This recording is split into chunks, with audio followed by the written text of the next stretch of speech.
என்ன சாப்பிட்டுட்டு இருக்கேன்னு பார்க்குறீங்களா? ராஜமுந்திரி ஸ்வீட் தாங்க. ஒரு ஃபங்ஷனுக்கு வந்திருந்தேன். ஸோ அங்க தான் பார்த்தீங்கன்னா வந்து செமையா போஸ் குடுத்து ஃபோட்டோலாம் புடிச்சிட்டு இருந்தேன். அதுக்கு முன்னாடி பார்த்தீங்கன்னா, வீட்ல இருக்கிற குட்டீஸ்க்குலாம் டிஃபன்லாம் குடுத்துட்டு, சாப்பாடுலாம் கட்டிட்டு, அதுக்கப்புறம் தாங்க ஃபங்ஷனுக்கு கிளம்ப முடியும்.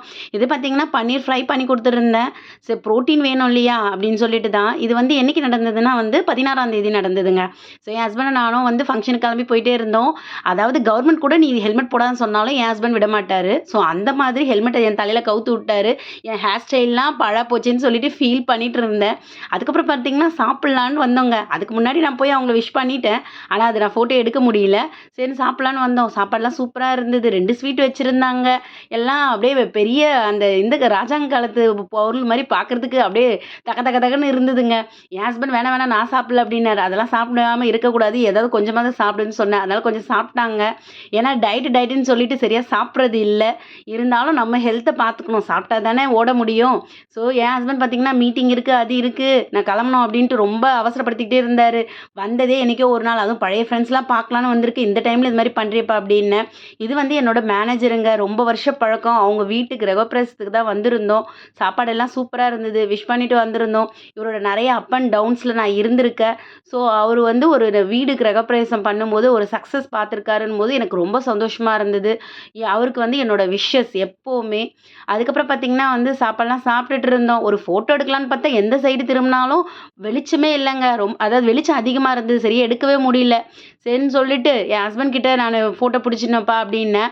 பார்த்தா அவர் ஃபோட்டோ பிடிக்கணும்னா பயங்கரமா வெட்கப்படுவாரு. நான் ஒரு யூடியூபர். ஆனா எனக்கு இருக்கிற ஹஸ்பண்ட் இந்த மாரி இருந்தா நான் என்னத்த பண்றது? அப்புறம் ஒரு வழியா ஒரு ஃபோட்டோவ எடுத்து வீடியோவ எடுத்து குடுத்தாருங்க. இவங்களோட வீட்டு கிரகப்பிரவேசத்துக்கு தான் வந்திருந்தோம். அவங்களுக்கு ஒரே சந்தோஷம் தான். அவங்க பார்த்தீங்கன்னா வந்து கேக் கட் பண்ண ஆரம்பிச்சிருந்தாங்க. அவங்களோட ஒர்க் பண்ற பசங்கலாம் சேர்ந்து ஆர்டர் குடுத்துருந்தாங்க. என்னோட ஃப்ரெண்ட்ஸ் எல்லாரும் இருந்தாங்க. பழைய ஃப்ரெண்ட்ஸ் எல்லாம் பழைய நினைவுகள்லாம் ஓடிட்டு இருந்தது. ரொம்ப சந்தோஷமா இருக்கும் இவங்க கூடலாம் இருக்கும்போது. அப்படியே கலகலகலன்னு இருக்குங்க. அது மாரி எல்லாரும் கிண்டல் பண்ணிக்கிட்டு, அரட்டை அடிச்சுக்கிட்டு அந்த மாரி இருப்போம்.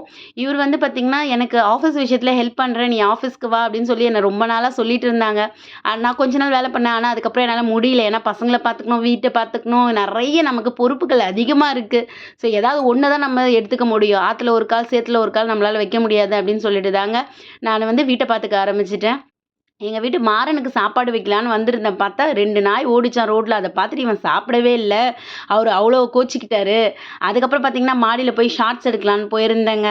இப்ப வந்து நம்ம பணம் வேணுமா, வீடு அதாவது பார்த்தீங்கன்னா, வீட்ட பார்த்துக்கணுமா எப்படின்னு நம்ம தான் முடிவு பண்ணணும். நம்மளோட வாழ்க்கைய நம்ம தான் வந்து தீர்மானிக்கணும்.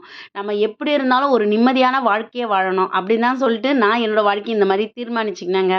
எங்க வீட்ல இருக்கிற இந்த கோழியெல்லாம் 6 மணிக்குள்ள நான் அடைக்கல அப்படின்னா, மத்த சுத்துற கோழியெல்லாம் வந்து பூனை வந்து தூக்கிட்டு போயிடும்.